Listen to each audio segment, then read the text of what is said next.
नमस्कार दोस्तों, दास्तान ज़िंदगी चैनल में आपका स्वागत है। आज की कहानी है कर्ज का बोझ।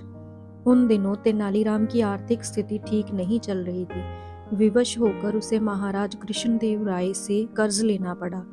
कर्ज लेते समय उसने महाराज को वचन दिया कि वह शीघ्र कर्ज चुका देगा। दिन गुजरते गए, तेनालीराम की आर्थिक स्थिति तो कुछ बेहतर हो गई, किंतु इतनी नहीं कि वह महाराज का कर्ज उतार सके।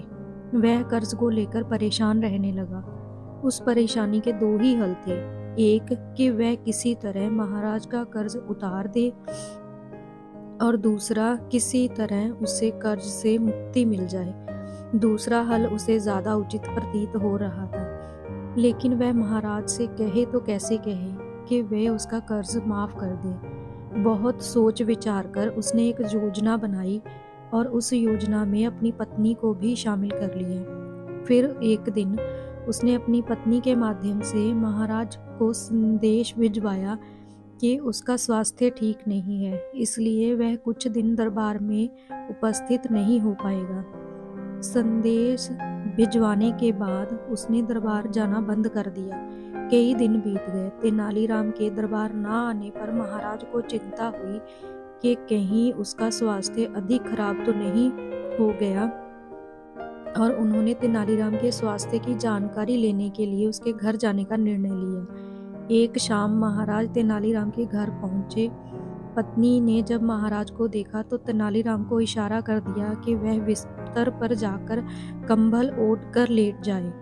महाराज तेनालीराम के पास गए और उसका हालचाल पूछने लगे। तेनालीराम तो कुछ न बोला, लेकिन पत्नी बोल पड़ी, महाराज, जब से आपसे कर्ज लिया है तब से परेशान रहते हैं। आपका कर्ज चुकाना तो चाहते हैं लेकिन चुका नहीं पा रहे। कर्ज के बोझ की चिंता इन्हें अंदर ही अंदर खाई जा रही है। इस कारण ये बीमार पड़ गए हैं।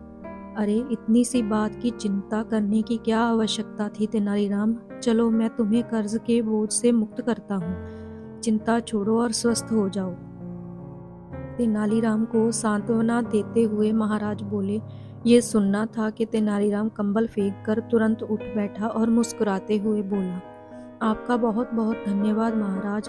तेनालीराम को स्वस्थ देखकर महाराज बहुत क्रोधित हुए और बोले, ये क्या तेनालीराम, तुम तो स्वस्थ हो।